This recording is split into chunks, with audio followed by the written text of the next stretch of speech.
السلام علیکم۔ دکھا رہی آن لائن میگزین میں خوش آمدید۔ ہادہ نورل اینڈ مصطفیٰ قسط نمبر 18۔ وہ جیسے ہی حویلی پہنچے تو تیمور آئی پیڈ لیے حمزہ کے سامنے آئے۔ عبور ایک طرف سے گزرتی اندر داخل ہو گئی۔ چند لمحے بعد حمزہ کی آنکھیں سرخ ہو چکی تھی۔ آئی پیڈ پر جو منظر نظر آ رہا تھا وہ خوشگوار ہرگز نہیں تھا۔ وہ اب چہرے پر غصہ سجائے تیمور کی جانب دیکھ رہا تھا۔ اگر تم نے یہ مجھے دکھانے سے پہلے اس کو پکڑا نہیں ہے تو پھر تمہارے مرد ہونے پر لعنت ہے۔ وہ تیمور کے منہ پر غرایا تھا۔ تیمور اس کا اثر لیے بغیر پیچھے ہٹا اور اس کے چہرے کی جانب دیکھا۔ کہاں ہے وہ؟ شرٹ کی آستین موڑتے ہوئے اس کا چہرہ سرد ہوا تھا۔ تیمور سر جھکائے کھڑا رہا۔ حمزہ اسے برہمی سے تک رہا تھا۔ فارم ہاؤس میں حمزہ اسپات میں سر ہلاتا دروازے کی جانب بڑھ گیا۔ تیمور کے اس کے تیور کچھ اچھے نہیں لگ رہے تھے۔ وہ بھی مضطرب سا اس کے پیچھے لپکا۔ تیمور نے دیکھا کہ فارم ہاؤس کی ایک جانب جاتے ہوئے حمزہ کے ہاتھ میں اس کا ریوالور تھا۔ اس نے بے اختیار ہی اپنے سر پہ ہاتھ مارا۔ آج ایک قتل تو لازم تھا۔ وہ اسی کمرے کی طرف بڑھا جہاں ضرورت کے تحت کسی نہ کسی قیدی کو رکھا جاتا تھا۔ وہ اس تاریک کمرے کے دروازے پر پہنچا تو اس کے آدمیوں نے اسے دیکھتے ہوئے خاموشی سے دروازہ کھول دیا۔ تیمور بھی اس کے پیچھے ہی کمرے میں داخل ہوا تھا۔ اندر دیواروں کے ساتھ زنجیریں لٹکی ہوئی تھیں۔ ایک ایسی زنجیر کے ساتھ وہ آدمی بندھا ہوا تھا۔ وہ وہی تھا جس نے حاتم کی گاڑی کی بریک فیل کی تھی۔ حیرت اور غصے کی بات تو یہ تھی کہ 2 مہینے سے حمزہ کی گاڑی کے شیشے صاف کرتا رہا تھا۔ مطلب وہ اسی مقصد کے تحت آیا تھا۔ تیمور حمزہ کے پیچھے جا کھڑا ہوا۔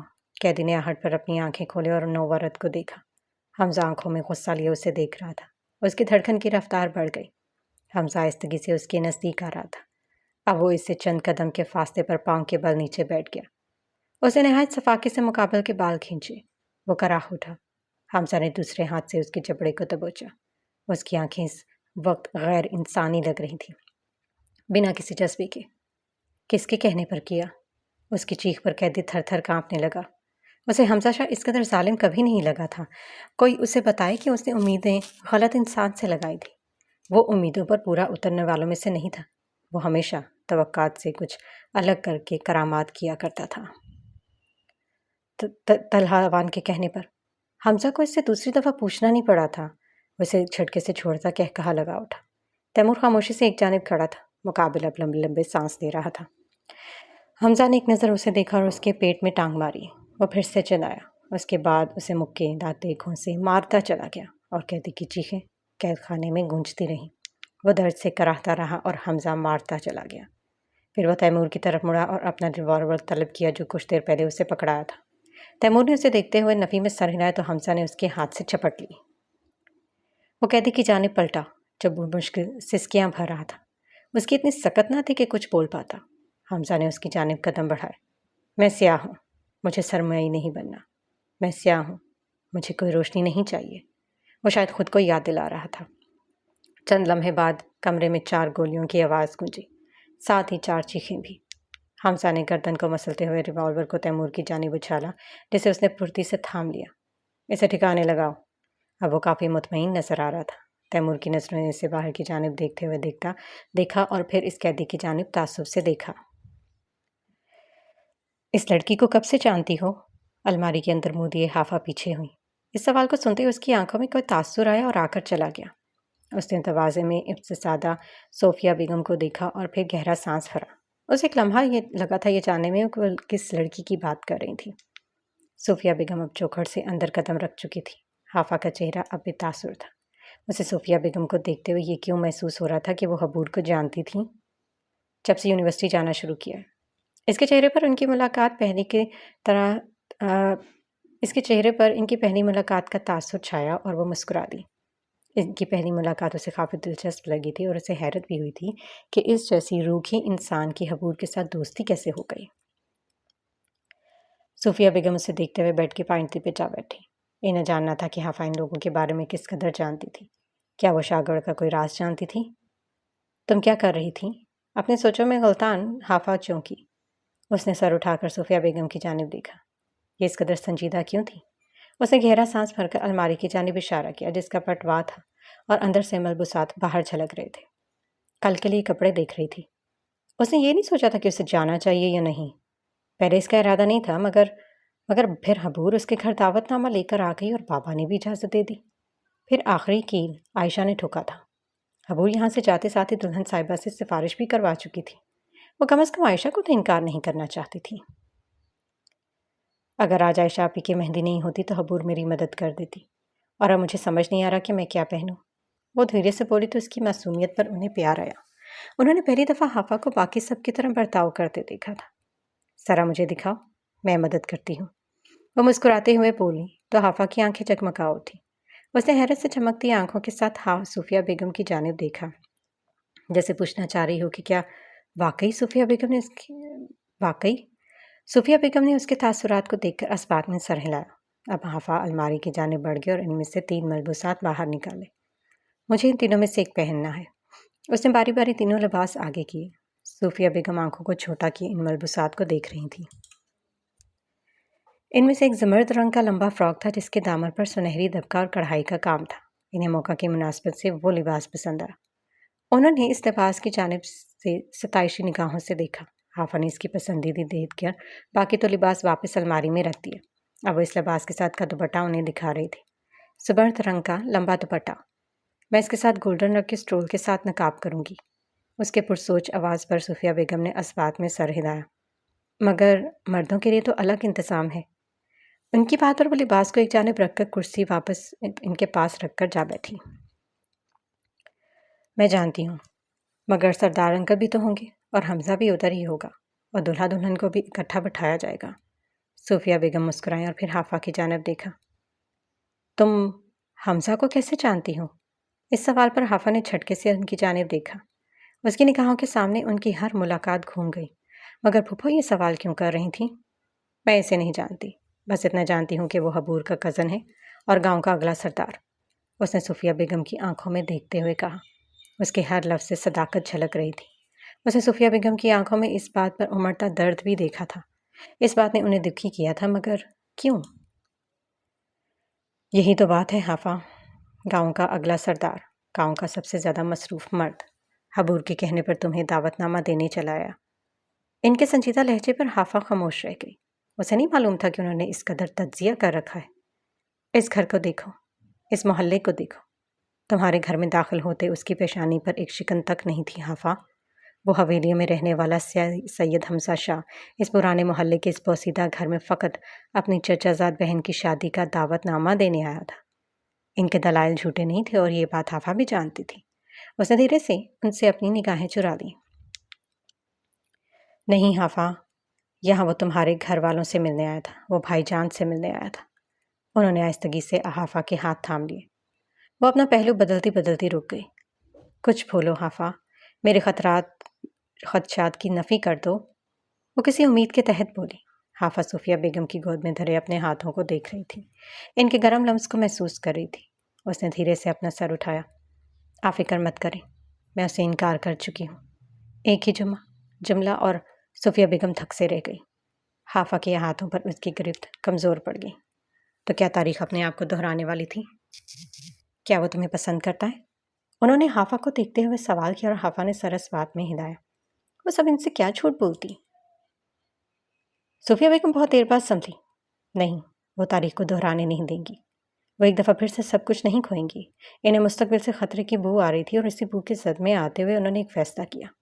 اپنے چہرے پر آیا پسینہ صاف کیا اور اٹھ کھڑی ہوں۔ تم ابھی اور اسی وقت حاتم سے بات کر کے مجھے اپنی منظوری دے گی۔ کل تم دونوں کا نکاح ہے۔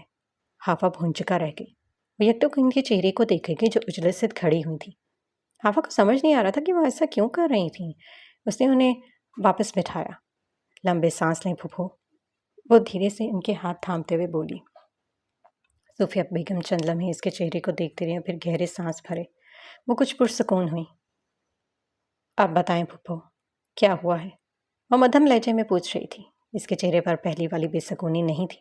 صوفیہ بیگم اپنے دماغ میں کئی باتوں کو دہرا رہی تھی، پھر جب بولی تھی ان کی آواز مدھم تھی۔ ہم پہلے اوان نگر میں رہتے تھے جو کہ شاگڑ کے ساتھ ہے۔ انہوں نے آہستگی سے اپنی بات شروع کی۔ حافہ خاموشی سے ان کی بات سن رہی تھی۔ اب حاتم نے اپنی پوسٹنگ وہیں کروائی ہے۔ اس کے علاقے میں شاگڑ اور اوان نگر دونوں شامل ہیں۔ اس بات پر حافہ نے اپنی بھویں سکیڑ لی۔ حاتم حبور کے گاؤں میں تھا؟ وہ اتنے دنوں سے وہاں تھا؟ اس کے چہرے پر تعجب پھیل گیا۔ صوفیہ بیگم اس کے تاثرات سے بے خبر اپنی بات کہہ رہی تھی۔ حاتم وہاں کا ASP ہے اور حمزہ وہاں کا اگلا سردار۔ وہ ایک لمحے کو رکے اور حافا کی جانب دیکھا۔ تم ان کے درمیان جھگڑے کی وجہ بنو گی۔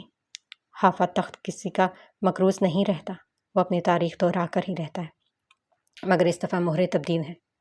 حافا نہ سمجھی سے ان کی بات سن رہی تھی۔ وہ گفتگو کا رخ کس جانب لے کر جا رہی تھی۔ جو پہلے شکاری تھا وہ آج شکار بن گیا ہے۔ حافا، ایک دفعہ پھر گاؤں کے سردار کو خاندان سے باہر کی لڑکی سے محبت ہو گئی ہے۔ ان کی آنکھیں نم ہونے لگی تھی، لہجہ شکستہ ہو گیا تھا۔ یہ آپ کیا کہہ رہی ہیں؟ وہ بالآخر بول پڑی۔ اسے صوفیہ بیگم کی پہیلیوں کی زبان سمجھ نہیں آ رہی تھی۔ کچھ نہیں۔ انہوں نے اپنے لرزتے ہاتھوں سے چہرہ صاف کیا، پھر مسکرانے کی کوشش کی، مگر نہیں مسکرا سکی۔ انہوں نے دھیرے سے سر جھکا دیا۔ حافا نے تعصب سے ان کی بے بسی کیفیت دیکھی۔ تم حاتم کو حمزہ کے بارے میں مت بتانا۔ اچھا؟ حافا نے دھیرے سے اس بات میں سر ہلایا۔ عائشہ کی شادی پس منظر میں چلے گی اور اس کے سامنے ایک نیا مسئلہ کھڑا ہوا تھا۔ صوفیہ بیگم نے ایک دفعہ میں حافا کو دیکھا، پھر پھیکا سا مسکراتے ہوئے اس کے چہرے کے گرد اپنے ہاتھوں کا پیالہ بنایا۔ اس کی آنکھیں اس شفقت کا نم پڑ گئیں۔ اس نے ایسی ممتا کہاں محسوس کی تھی؟ تم میرے حاتم کی دلہن بنو گی نا؟ ان کی آنکھوں میں بیک وقت امید اور ڈر تھا۔ حافا نے انہیں دیکھا۔ کیا وہ ان کی امید کو توڑ ڈالے؟ ہرگز نہیں۔ اس نے اپنی ہی نفی کی اور ان کی آنکھوں میں دیکھتے ہوئے رضامندی کا عندیہ دیا۔ اگر بابا مان گئے تو ضرور، وہ دھیرے سے کہہ رہی تھی۔ اس کی بات پر صوفیہ بیگم کھڑی ہو گئی۔ تم حاتم کو کال کر لو اور میں ابھی بھائی جان سے بات کرتی ہوں۔ میں انہیں ضرور منا لوں گی۔ وہ آخر میں خود سے کہتے دروازے کی جانب بڑھی، مگر پھر رک گئی۔ مجھے معاف کر دینا حافا۔ حافا کے لب ابھی واہی ہوئے تھے کہ صوفیہ بیگم باہر نکل گئی۔ حافا دروازے کو دیکھتی رہ گئی۔ صوفیہ بیگم کے جانے کے بعد وہ موبائل فون تھامے بیٹھی تھی، مگر اس کا دل نہیں مان رہا تھا۔ وہ کیسے حاتم کو خود ہی فون کر دیتی؟ نہیں، اس سے نہیں ہوگا۔ اس نے نفی میں سر ہلاتے ہوئے موبائل ایک طرف رکھ دیا اور خود اٹھ کھڑی ہوئی۔ اب اس کا رخ کمرے کی واحد کھڑکی کی جانب تھا جو برآمدے میں کھلتی تھی۔ اس نے کھڑکی کے پٹ وا کی اور نظر نعیم صاحب کے ساتھ بیٹھی صوفیہ بیگم پر پڑی۔ وہ ادھر بیٹھی ان دونوں کی آواز نہیں سن سکتی تھی، مگر اتنا جانتی تھی کہ وہاں اس کی زندگی کا فیصلہ ہو رہا تھا۔ نعیم صاحب کی پیشانی کی شکنیں اس بات کی گواہ تھی کہ وہ صوفیہ بیگم کی بات سے متفق نہیں تھے، اور صوفیہ بیگم کے چہرے پر چھایا اضطراب اور عزم اس بات کی گواہی دے رہا تھا کہ وہ نعیم صاحب کو منا کر ہی دم دینے والی تھی۔ حافا کو معلوم نہیں تھا کہ وہ حاتم کو بچانا چاہتی تھی، حمزہ کو یا پھر شاگڑ کو۔ وہ ساکن سی کھڑکی کے آگے بنی جگہ پر بیٹھی رہی۔ حافا کو چھوڑ کر اگر ہم صحن کی جانب رک گئے رہیں تو وہاں صوفیہ بیگم اور نعیم صاحب کی مدھم سی آواز میں بحث جاری تھی۔ صوفیہ، یہ نہیں ہو سکتا۔ میں ایک بار پھر سے تمہاری بات کا یقین نہیں کر سکتا۔ ان کے چہرے پر بے یقینی تھی اور وہ مسلسل نفی میں سر ہلا رہے تھے۔ وہ یہ بات نہیں مان سکتے تھے۔ صوفیہ بیگم نے ان کی جانب بے چینی سے دیکھا۔ بھائی جان، میری بات مان لے۔ ان کی بات پر نعیم صاحب اٹھ کھڑے ہوئے۔ صوفیہ، میں ایک دفعہ تمہاری بات مان کر نقصان اٹھا چکا ہوں، اب دوبارہ نہیں۔ ان کا لہجہ دو ٹوک تھا۔ صوفیہ بیگم سر جھکا کر رہ گئی۔ وہ اپنے بھائی کے سامنے شرمندگی کا شکار تھیں۔ مجھے معاف کر دیں بھائی، اس دفعہ ایسا کچھ نہیں ہوگا۔ حاتم مکمل طور پر رضامند ہے۔ اس بات پر وہ پلٹے اور ابرو اٹھا کر اس کے جھکے سر کو دیکھا۔ تمہیں اس قدر جلدی کس بات کی ہے صوفیہ؟ وہ انہیں غور سے دیکھ رہے تھے۔ وہ واپس ان کے ساتھ آ بیٹھے۔ مجھے بتاؤ صوفیہ، اب کیا ہوا ہے؟ ان کا لہجہ مدھم ہو گیا۔ وہ ان کی پریشانی کو بھانپ گئے تھے اور اس کے پیچھے کی وجہ جاننا چاہتے تھے۔ کیا حاتم اس پر زور دے رہا تھا؟ صوفیہ بیگم اس سوال پر انہیں دیکھ کر رہ گئی۔ وہ انہیں آنے والی تباہی کے متعلق کیسے بتاتی؟ ایک ایسی ہی تباہی سالوں پہلے آئی تھی اور اپنے ساتھ سب کچھ بہا کر لے گئی تھی، اور ایک ایسی تباہی پھر سے انہیں نہیں دیکھنا چاہتی تھی۔ حمزہ، انہوں نے یک لفظی جواب دیا۔ نعیم صاحب کے تاثرات نافہم تھے۔ حمزہ اپنی حافا کو پسند کرتا ہے۔ ان کی آواز کپ کپا رہی تھی، ہاتھوں پر لرزہ طاری تھا۔ نعیم صاحب کے تاثرات سپاٹ ہو گئے۔ اگلے چند لمحے ان دونوں کے درمیان خاموشی سے رکھتی رہی۔ بھائی جان، حاتم کے جذبات مخلص ہیں۔ میں اپنے بیٹے کو اس جنگ میں قربان نہیں کر سکتی۔ وہ رو پڑی تھی۔ ان کی ہچکیوں کی آواز نعیم صاحب کی سماعت پر ہتھوڑے کی طرح پڑ رہی تھی۔ بھائی جان، میرے حاتم کو بچا لیجیے۔ بھائی جان، اپنی حافا کو بچا لیجیے۔ اگر اس تباہی کو شروع ہونے سے پہلے نہ روکا گیا تو غضب ہو جائے گا۔ روتے ہوئے انہوں نے نعیم صاحب کے آگے اپنے ہاتھ جوڑ دیے۔ کھڑکی کے آگے بیٹھی حافا کے چہرے پر تعصب چھا گیا۔ پھر اس نے نعیم صاحب کو بے تاثر چہرے کے ساتھ کھڑے ہوتے دیکھا۔ حافا، ان کی آواز پر حافا اور صوفیہ بیگم دونوں چونکی۔ حافا نے دھڑکتے دل کے ساتھ کمرے کے دروازے سے باہر قدم رکھے۔ اس کا ایک ایک قدم اس پر بھاری پڑ رہا تھا۔ جی بابا، وہ ان کے سامنے جا کھڑی ہوئی، نظریں زمین پر گڑی تھی۔ صوفیہ بیگم بھی بے چینی سے اٹھے اور نعیم صاحب کے ساتھ جا کھڑی ہوئی۔ ایک ہاتھ سے اپنے آنسو صاف کیے اور حافظ کے جھکے سر کو دیکھا۔ اس لمحے گھر کا دروازہ کھلا اور ہادی نمودار ہوا۔ ان سب کو یوں کھڑا دیکھ کر اس کا دل مضطرب ہوا تھا۔ یہاں کون سی میٹنگ ہو رہی ہے؟ وہ جلدی سے آگے بڑھا اور حافظ کے ساتھ جا کھڑا ہوا۔ ایک جانب صوفیہ بیگم اور نعیم صاحب کھڑے تھے تو دوسری جانب حافظ اور عبدالہادی۔ ہادی تعجب سے نعیم صاحب کی جانب دیکھ رہا تھا۔ اب انہیں ابھی پر غصہ کیوں آیا تھا؟ میں آج شام میں تمہارا نکاح حاتم ولد عبد الرحمن سے کرنا چاہتا ہوں۔ اگر تمہیں کوئی اعتراض ہے تو تم بتا سکتی ہو۔ اس نے جھٹکے سے سر اٹھا کر نعیم صاحب کی جانب دیکھا۔ اس کی آنکھوں میں کئی سوال تھے۔ کیا اس کے بابا مان گئے؟ پھر اس نے ان کے داہنے جانب اقتصادہ صوفیہ بیگم کو دیکھا۔ ان کے چہرے پر مسکراہٹ پھیل چکی تھی۔ پھر اس کی نگاہیں اپنے ساتھ کھڑے ہادی پر پڑیں جو اس کے دیکھنے پر مسکرایا تھا۔ وہ آگے آیا اور حافظ کو اپنے ساتھ لگا لیا۔ میں چاہتا ہوں کہ کل کی شادی میں تم دونوں میاں بیوی بن کر شرکت کرو۔ کیا تمہیں کوئی اعتراض ہے؟ ان کے پھر سے پوچھنے پر حافظ نے صوفیہ بیگم کی جانب دیکھا۔ صوفیہ بیگم سمجھتے ہوئے نعیم صاحب کے نزدیک آئیں۔ اسے حاتم سے کچھ بات کرنی تھی۔ اس بات پر انہوں نے اپنے جبڑے بھیج دیے، پھر سر جھکائے کھڑی حافظ کو دیکھا۔ تم ابھی حاتم کو بلاؤ، مجھے 2 گھنٹوں کے اندر اندر وہ یہاں چاہیے۔ وہ اپنا فیصلہ سناتے پلٹ گئے۔ ان کا رخ رضیہ بیگم کے کمرے کی جانب تھا، جبکہ پیچھے موجود ہادی خوشی کے باعث اچھلا تھا۔ پھر اس نے حافظ کے ہاتھوں کو تھاما اور مسکراتے ہوئے اسے اپنے ساتھ گھمانے لگا۔ صوفیہ بیگم انہیں دیکھ کر مسکرا دی۔ پھر ایک دم انہیں کچھ یاد آیا تو مسکراتے ہوئے اپنے سر پر چپت ماری۔ اب وہ حاتم کا نمبر ملا رہی تھیں۔ حویلی کے باغ کے دونوں حصوں میں سجاوٹ کا کام جاری تھا۔ حمزہ زنانہ حصے میں کام کروا رہا تھا، جبکہ تیمور مردانہ حصے میں سب کی نگرانی کر رہا تھا۔ ہر جانب لوگ کام کرتے نظر آ رہے تھے۔ مہندی کا فنکشن چند گھنٹوں میں شروع ہونا تھا، کیونکہ گاؤں کے لوگ رات گئے تک باہر نہیں رہتے تھے۔ اس لیے تقریب میں جلد ہی اختتام کو پہنچنی تھی۔ حمزہ آدمیوں کو برقی کمکم میں لگانے کی ہدایت کر رہا تھا کہ اندر سے حبور سب چیزوں کا جائزہ لینے باہر نکلی۔ ابھی وہ حمزہ کی جانب بڑھ ہی رہی تھی کہ حمزہ کی حبور پر نگاہ پڑی۔ گلابی رنگ لباس کے ساتھ ہم رنگ دوپٹہ اوڑے وہ اسی کی جانب بڑھ رہی تھی۔ اس کے ابرو تن گئے۔ وہ ملازمین کو ہدایت دیتا لمبے لمبے قدم اٹھاتا اس کی جانب بڑھا اور اس کا ہاتھ زور سے تھاما۔ حبور احتجاج کرتی رہی۔ اب وہ اسے اندر کی جانب لے کر جا رہا تھا۔ لاؤنج میں داخل ہوتے ہوئے اس نے ایک جھٹکے سے اس کا ہاتھ چھوڑا۔ حبور کے چہرے پر بدمزگی پھیل گئی تھی۔ ارد گرد بہت سی عورتیں کام کر رہی تھیں۔ باہر کیا کرنے آئی تھی؟ وہ اسے اپنے سینے پر بازو پھیلائے دیکھ رہی تھی۔ اسے حمزہ کے غصے کی وجہ معلوم ہو رہی تھی، مگر وہ کیوں اسے اپنے اوپر چلانے دیتی؟ اپنی رد حد میں رہا کرو حمزہ۔ اپنی بہن کی شادی کی تیاریاں دیکھنے گئی تھی۔ وہ اپنی بہن پر زور ڈالتے ہوئے بولی۔ حمزہ کا چہرہ سپاٹ پڑ گیا۔ اس نے ایک نظر ماحول پر ڈالی اور پھر اپنے بالوں میں ہاتھ پھیرا۔ دل تو کر رہا تھا کہ اس لڑکی کی طبیعت صاف کر ڈالے، مگر افسوس کہ وہ لڑکی حبور تھی۔ حدود میں رہنے کی ضرورت تمہیں ہے حبور، اور ابھی عائشہ کی شادی کی تیاریاں دیکھنے کے لیے میں زندہ ہوں۔ وہ اسے دیکھتے ہوئے ایک لمحے کے لیے رکا۔ اتنے مردوں کے سامنے آتے ہوئے تمہیں شرم نہیں آئی؟ اب کی بار اس کے لہجے میں ایک کاٹ تھی۔ حبور اس کے سوال پر ہنستی، کہا لگا کر ہنستی۔ وہ لوگ اس وقت لاؤنج کے ایک قریب کھڑے تھے اور حبور کی رنگت ہنستے ہنستے سرخ پڑ گئی۔ سیریسلی حمزہ، میں نے تمہارے جیسے انسان کبھی نہیں دیکھا، اور شاید کبھی دیکھوں گی بھی نہیں۔ اللہ میاں نے تمہیں ون اینڈ اونلی پیس بنایا۔ حمزہ کا چہرہ سرخ پڑتا چلا گیا۔ اور پتہ ہے، مٹی بھی کوئی خاص جگہ سے اٹھائی گئی ہوگی جسے کسی اور انسان کو بنایا ہی نہیں گیا۔ حمزہ نے اپنے جبڑے اور مٹھیاں بھینچ لیں۔ ایک یہ حبور اور دوسرا وہ حاتم۔ یہ دونوں انسان اگر اس کی زندگی سے نکال دیے جاتے تو اس قدر سکون میسر ہوتا۔ بکواس بند کرو حبور، وہ ایک دم زور سے بولا۔ اس کے بھینچے ہوئے جبڑے اور غصے سے سرخ پڑتی رنگت کو دیکھ کر حبور نے استہزائی انداز میں اپنا سر جھٹکا۔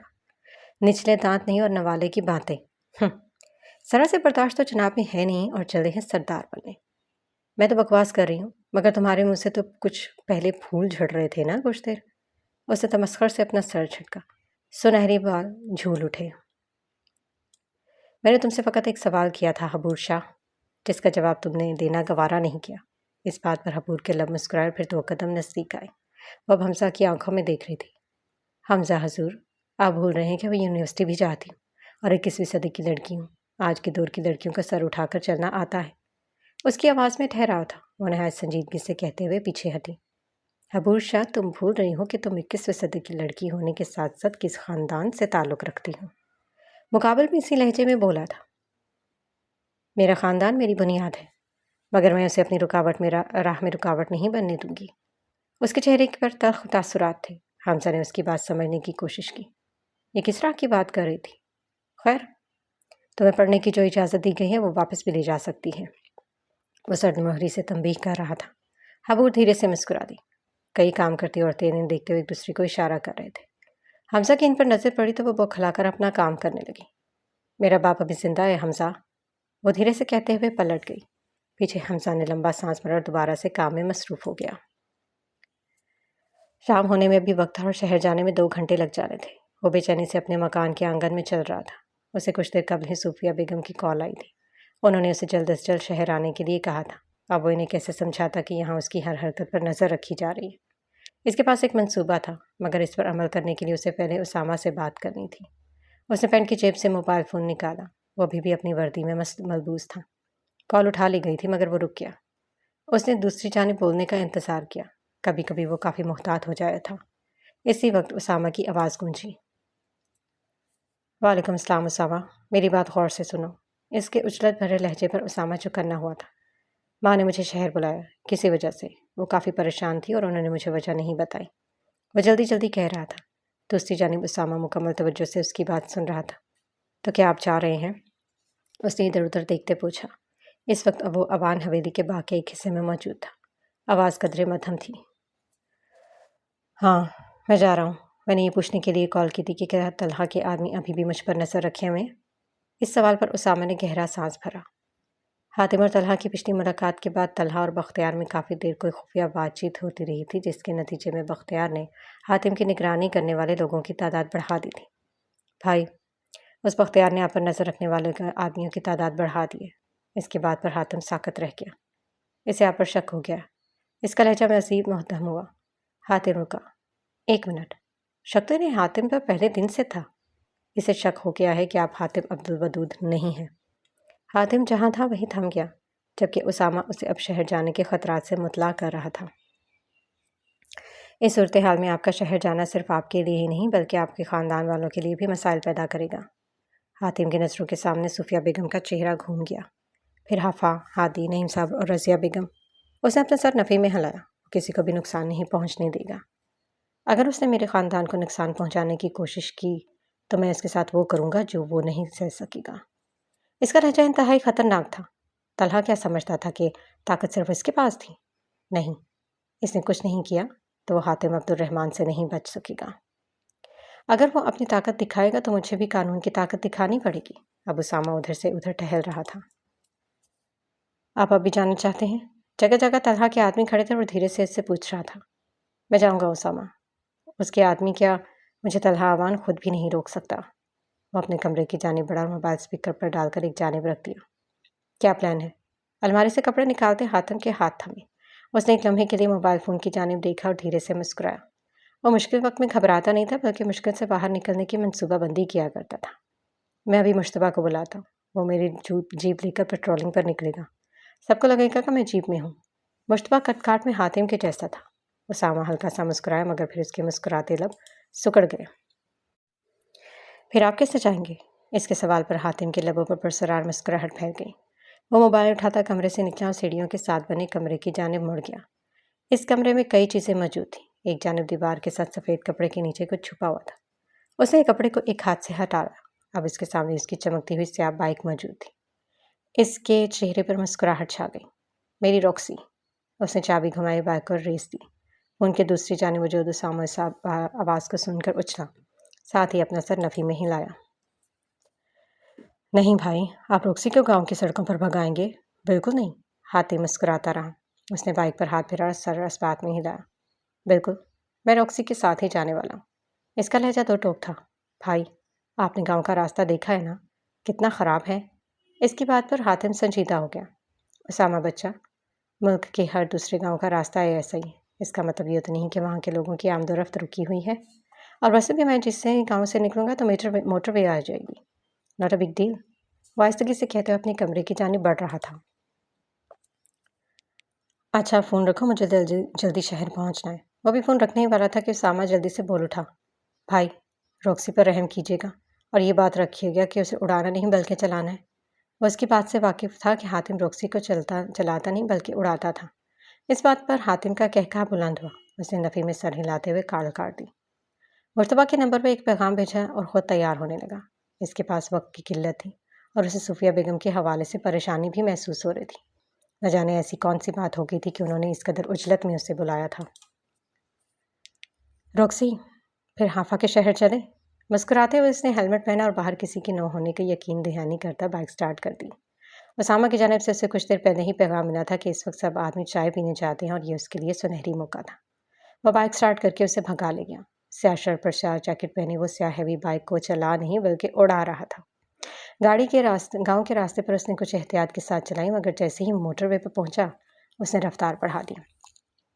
افق میں ڈوبتے سورج کی نارنجی اور گلابی کرنیں آسمان پر پھیلی تھیں، جو آسمان پر موجود بادل کے ٹکڑوں پہ منعکس ہو کر خوبصورت منظر پیش کرتی تھی۔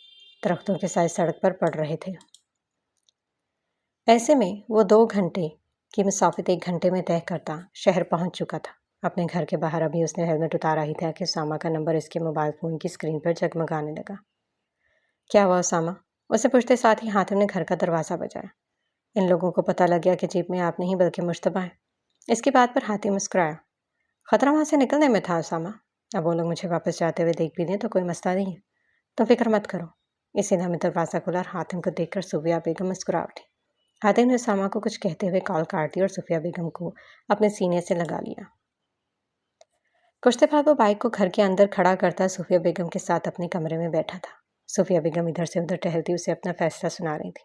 حاتم انہیں دیکھ کر رہ گیا۔ چند لمحوں کے لیے اسے سمجھ نہیں آیا کہ وہ صوفیہ بیگم کو کیا جواب دے۔ صوفیہ بیگم اس کے سامنے ابتسادہ اس کے جواب کی منتظر تھی۔ ان کے پاس وقت نہیں تھا اور حاتم کو بھی واپس بھی جانا تھا۔ ماں، آپ کو جلدی کس بات کی ہے؟ کافی دیر بعد وہ سنجیدہ لہجے میں بولا تھا۔ صوفیہ بیگم حمزہ والی بات کو حذف کر چکی تھی۔ انہوں نے حاتم کو صرف نکاح والی بات بتائی تھی۔ بس میں جو کہہ رہی ہوں وہ کرو، مان لو حاتم۔ حاتم غور سے ان کے چہرے پر پہلا اضطراب دیکھ رہا تھا۔ اور ماموں، بھائی جان نے یہ فیصلہ کیا، یا تو تم دونوں کا نکاح بھی ہوگا یا پھر کبھی نہیں۔ وہ اس کے پاس بیڈ پر بیٹھ گئی۔ حاتم کو یقین تھا کہ اس سے کچھ نہ کچھ ضرور چھپا رہی تھی، مگر کیا حافا کے لیے کوئی رشتہ آیا تھا؟ اور حافا کو جو اعتراضات تھے، وہ باری باری اپنے تمام سوالات پوچھ رہا تھا۔ اسے کوئی اعتراض نہیں تھا۔ وہ حافا کے ساتھ کسی بھی وقت نکاح کرنے کے لیے رضامند تھا۔ ابھی ہم بھائی جان کے گھر چلتے ہیں، اسے جو بھی اعتراضات ہیں وہ وہیں بتا دے گی۔ وہ اسے دیکھتے ہوئے ایک لمحے کو رکی۔ تمہیں تو کوئی اعتراض نہیں ہے نا؟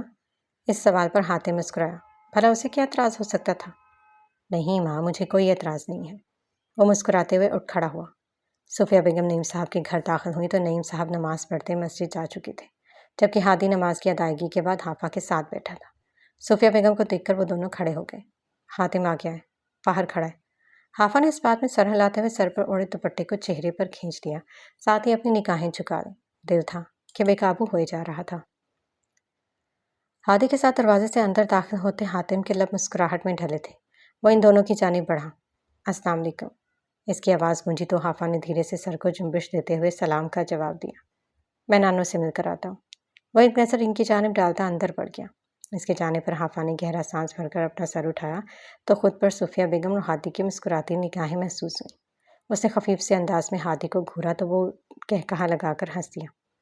ویسے پھپھو، کتنی عجیب بات ہے نا، ہمنا کی شادی بھی جلد بازی میں ہوئی اور اب ابیہ کی شادی بھی جلد بازی میں ہو رہی ہے۔ اس کے لہجے سے شرارت جھلک رہی تھی۔ حافا نفی میں سر ہلاتے ہوئے صوفیہ بیگم کے سامنے چارپائی پہ جا بیٹھی۔ ہاں ویسے عجیب بات تو ہے، انہوں نے مسکراہٹ دباتے ہوئے کہا۔ اچھا حافا، تمہیں حاتم سے کوئی بات کرنی تھی، بھائی جان کے آنے سے پہلے کر لو۔ اسے بات کرنے کے تصور سے اس کی رنگت سر پڑ گئی۔ وہ اپنی نظریں جھکا دی۔ رضیہ بیگم کے کمرے سے باہر نکلتا حاتم اسی جانب بڑھ رہا تھا۔ حافا کی اس کی جانب پشت تھی۔ میں اکیلی نہیں جاؤں گی۔ اس کی گھبرائی آواز پر حاتم کے قدم رک گئے تھے۔ پھر تمہاری حفاظت کے لیے پوری فوج کو ساتھ بھجواؤں؟ حافا نے ان کی جانب خفگی سے دیکھا۔ پھپھو، اس کے احتجاج کرتی آواز پر حاتم نے اپنی مسکراہٹ دبائی تھی۔ اچھا پھر بھائی جان کو تمہارے ساتھ بھیج دوں؟ اس سوال پر ہادی کہکہا لگا کر ہنس پڑا اور حاتم سے اپنا کہکہا روکنا مشکل ہو گیا۔ حافا خفگی بھری نظروں سے صوفیہ بیگم کی جانب دیکھ رہی تھی۔ اچھا، ہادی کے ساتھ؟ نہیں، وہ نفی میں سر ہلاتے ہوئے کہہ رہی تھی اور حاتم مسکراہٹ دباتا سرخ پڑ گیا۔ جاؤ ہادی، ہمنا اور اپنی خالہ کو بلا لاؤ۔ صوفیہ بیگم نے سوالیہ نظروں سے حافظہ کی جانب دیکھا تو حافظہ نے اس بات میں سر ہلایا۔ ہادی فوراً کھڑا ہوا تو اس کی نگاہ حاتم پر پڑی تو شرارتی انداز میں کھنکارا۔ حافظہ نے فوراً سے اپنا دوپٹہ درست کیا۔ ہادی اسے دیکھتے ہوئے گھر سے باہر نکل گیا۔ اگلے 20 منٹ کے بعد ہمنہ اور حاتم رضیہ بیگم کے کمرے میں موجود تھے۔ کمرے کے دروازے کے پٹوا تھے۔ ہمنہ کبھی سر جھکا کر بیٹھی حافظہ کی جانب دیکھ رہی تھی تو کبھی حاتم کی جانب، جس کے چہرے پر ہلکی سی مسکراہٹ۔ اسے یقین نہیں آ رہا تھا کہ اس کا اندازہ درست ہو چکا تھا اور حاتم حافظہ سے نکاح کرنے والا تھا۔ حاتم، تم سچ میں حافظہ کے ساتھ نکاح کرنا چاہتے ہو؟ اس سوال پر حاتم نے اس بات میں سر ہلایا۔ وہ اپنی شادی کے بعد آج ادھر آئی تھی۔ ہمنہ دھیرے سے حافظہ کی جانب جھکی۔ دیکھا، میں نے تم سے کہا تھا نا۔ اس بات پر حافظہ نے اسے خاموش رہنے کا اشارہ کیا۔ ہمنہ اور حافظہ صوفے پر براجمان تھی جبکہ حاتم ان کی جانب رخ کیے بیڈ پر ٹانگیں لٹکائے بیٹھا تھا۔ اچھا، مجھے حاتم نے بتایا کہ تمہیں کوئی اعتراضات ہیں؟ تم حاتم کو بتا، میں ذرا حدیل سے بات کر کے آتی ہوں۔ وہ موبائل فون اٹھاتی کمرے کے دوسرے جانب کھڑی ہو گئی۔ حافظہ نے اسے بے بسی سے دیکھا۔ بدتمیز، وہ اسے کیوں حاتم کے پاس چھوڑ کر گئی تھی؟ جی، تو میں جاننا چاہتا ہوں کہ کیا آپ کو اعتراضات ہیں؟ اس کی آواز پر حافظہ کا جھکا سر مزید جھک گیا۔ اعتراضات؟ اسے کوئی اعتراضات بھی تھے؟ اگر تھے تو اس وقت انسان کی موجودگی نے اسے ان اعتراضات کو ختم کر دیا تھا۔ وہ بھول گئی کہ اسے حاتم سے کچھ پوچھنا بھی تھا۔ یاد تھا تو محض اتنا کہ اس کے سامنے حاتم ہمتاً گوش بیٹھا ہے۔ اس کے جواب کا منتظر تھا مگر اس کے پاس تو کوئی جواب نہ تھا اور وہ کوئی اعتراض بھی نہیں بن پا رہی تھی۔ تمہاری خاموشی مجھے بتا رہی ہے کہ تمہیں کوئی اعتراض نہیں ہے، تو میں جا کر ہاں کر دوں؟ اس کا لہجہ متبسم تھا۔ حافظہ نے سر اٹھا کر اسے دیکھنا چاہا مگر سر اٹھایا ہی نہیں تھا کہ نظریں سے نظریں ملیں اور پھر وہ اپنی نظریں جھکا گئی۔ حاتم کی مسکراہٹ گہری ہو گئی۔ تو میں جاؤں؟ وہ اسے دیکھتے ہوئے کھڑا ہونے ہی لگا تھا کہ حافظہ نے نفی میں سر ہلایا۔ وہ واپس بیٹھ گئی۔ آپ نے ہمنہ سے نکاح کیوں کیا تھا؟ وہ اپنی انگلیاں چٹکا رہی تھی۔ حاتم کی توجہ اس کے ہاتھوں کی جانب مبذول ہوئی۔ اس کے ہاتھ نرم و نازک نہیں تھے مگر پھر بھی وہ اسے خوبصورت لگے تھے۔ وہ اسے اپنی انگلیوں پر ظلم کرنے سے منع کرنا چاہتا تھا مگر پھر رک گیا اور سر چھٹکتے ہوئے اس خیال کو دماغ سے نکالا۔ مجھے گاؤں واپس جانا تھا اور ماں مجھے واپس جانے نہیں دے رہی تھی۔ وہ سنجیدگی سے بول رہا تھا اور حافظہ کو اس کا بولنا اچھا لگ رہا تھا۔ انہوں نے شرط رکھی تھی کہ میں ہمنہ سے نکاح کروں گا تو وہ مجھے جانے دیں گی۔ میں نے ان کی اور انہوں نے میری شرط مان لی۔ اور کوئی سوال؟ دھیرے سے کہتے ہوئے اس نے حافظہ کی جانب دیکھا۔ کمرے کی ایک جانب کھڑی ہمنہ نہ جانے حدیل سے بات کر بھی رہی تھی یا پھر ان دونوں کو بات کرنے کا موقع دے رہی تھی۔ آپ مجھ سے نکاح کیوں کرنا چاہتے ہیں؟ اس سوال پر اس نے حاتم کی جانب دیکھا۔ حاتم نے اسے اپنی جانب دیکھتا پا کر مسکرایا۔ کیا وہ اسے بتا دی تاکہ حافظہ اسے پہلی نظر میں ہی پسند آ گئی تھی؟ بالکل بھی نہیں۔ حافظہ، میں ایک انتہائی پریکٹیکل انسان ہوں۔ میں تم سے چاند ستارے توڑ کر لانے کا وعدہ نہیں کروں گا کیونکہ مجھے معلوم ہے میں نہیں کر سکتا۔ حافظہ دم سادھے حاتم کے منہ سے نکلتے الفاظ سن رہی تھی۔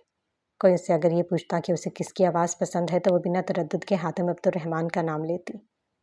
میں پوری دنیا کے سامنے یہ تسلیم کر سکتا ہوں کہ میں تمہیں اپنی شریک حیات بنانا چاہتا ہوں۔ ان لفظوں نے حافظہ کے سماعت میں رس کھول دیا۔ اس نے بے یقینی سے حاتم کی جانب دیکھا۔ کیا تھا یہ انسان؟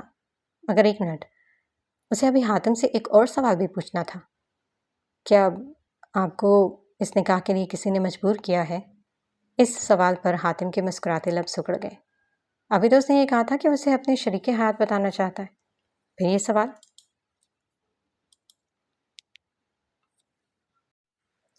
ڈیئر حافظہ، ایک مرد کو 2 چیزیں مجبور کرتی ہیں، مالی اور گھریلو پریشانیاں یا پھر محبت۔ اس نے حافظہ کی جانب دیکھا جس کی سماعت ڈیئر حافظہ پر اٹکی ہوئی تھی۔ پوری بات تو کئی لمحوں بعد اس کے دماغ میں نقش ہوئی تھی۔ الحمدللہ مجھے مالی اور گھریلو پریشانیاں لاحق نہیں ہیں۔ دوسری وجہ تم خود ہی سوچ لو۔ وہ مبہم سا بولا۔ حافظہ کا چہرہ اس کی بات کو سمجھتے ہی سرخ پڑ گیا۔ ہاتھ کپا اٹھے۔ اس نے مضبوطی سے اپنے دونوں ہاتھ ایک دوسرے میں پیوست کر کے ان کے لرزے کو ختم کرنے کی کوشش کی۔ اگر انٹرویو مکمل ہو چکا ہو تو کیا میں ماموں کو تمہاری رضامندی کا عندیہ دے دوں؟ اس کے مدھم لہجے پر حافظہ نے دھیرے سے سر اس بات میں ہلایا۔ وہ مسکراتے ہوئے اٹھ کھڑا ہوا۔ مبارک ہو ہمنہ، تمہاری بہن مان گئی ہے۔ وہ ہمنہ سے کہتا دروازے سے باہر نکل گیا۔ پیچھے حافظہ نے بے ساختہ ہی دوپٹہ چہرے سے ہٹاتے ہوئے گہرا سانس پڑا۔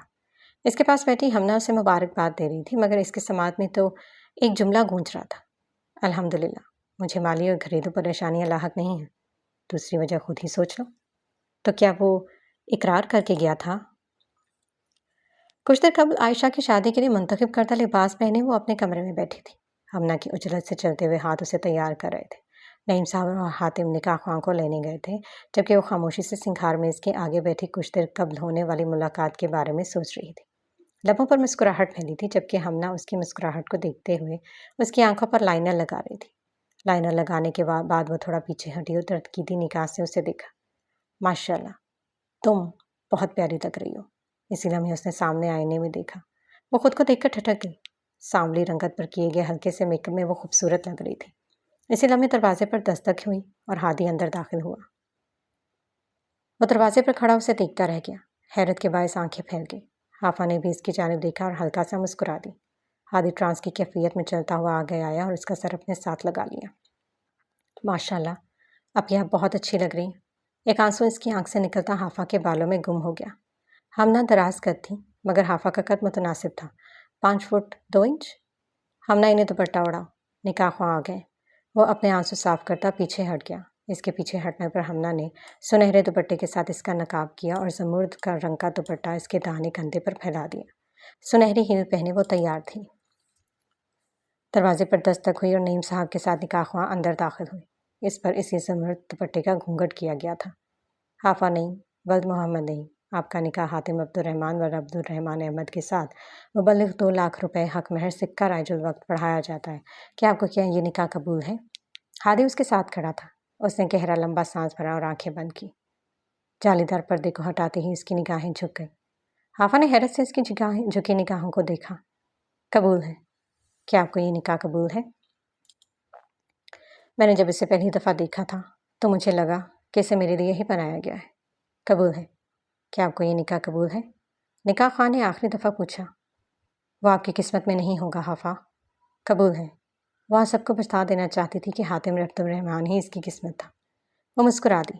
نعیم صاحب اس کے چہرے سر پر ہاتھ رکھتے نکاح خواہ کے ساتھ باہر نکل گئے۔ ہادی نے بھی حافہ کو مبارکباد دینے کے بعد ان کی تقلید کی تھی۔ برآمدے میں موجود تخت پر رضیہ بیگم کے ساتھ حاتم براجمان تھا۔ رضیہ بیگم اس نکاح سے خوش نظر نہیں آ رہی تھی، مگر کیا کرتی، ان کا بیٹا رضامند تھا۔ حاتم عبدالرحمن ولد عبدالرحمن احمد، آپ کا نکاح حافہ نعیم ولد محمد نعیم کے ساتھ مبلغ 2 لاکھ روپے حق مہر سکہ رائج الوقت پڑھایا جاتا ہے۔ کیا آپ کو یہ نکاح قبول ہے؟ جالی دار پردے کے پار موجود مرد نے اس لڑکی کو دیکھا جو چادر سے نقاب کیے کھڑی تھی، جس سے اس کی آنکھیں جھلک رہی تھیں۔ اس نے اپنا سر جھکایا اور مسکرا دیا۔ قبول ہے۔ اس کی آواز اس کی اندرونی کیفیت کی گواہ تھی۔ کیا آپ کو یہ نکاح قبول ہے؟ اسے سوراخوں کے پار کسی کا سنہری آنچل نظر آیا تھا۔ یکدم پھوڑی چادر میں لپٹی سے آنکھیں نہت آئیں اور اس کا ہاتھ بے ساختہ ہی سیاہ رنگ کی جانب اٹھا۔ کیا آپ کو یہ نکاح قبول ہے؟ اگر کبھی محرم بنا تو دیکھ لوں گا۔ قبول ہے۔ اس کی آواز میں سرشاری عود آئی۔ حافہ نعیم کو ہمیشہ کے لیے اس کا ساتھ ہی منتخب کر دیا گیا تھا۔ سلامتی کی دعاؤں کے بعد نکاح خواہ رخصت ہو گئے، جبکہ حاتم تخت پر بیٹھا مسکرا رہا تھا۔ سب سے ملنے اور دعائیں لینے کے بعد وہ اٹھ کھڑا ہوا۔ میں اپنی دلہن کو ایک نظر دیکھا۔ اس کی بات پر صفیہ بیگم اور ہادی مسکرا دیے۔